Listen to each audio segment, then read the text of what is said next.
হঠাতেই হেৰাল কেনিনো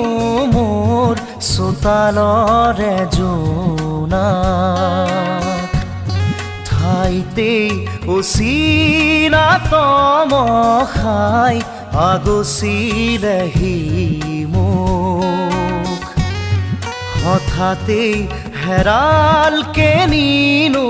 মোৰ চোতালৰে জোনাক ঠাইতেই উচিনা তমসাই আগচিলেহি মোক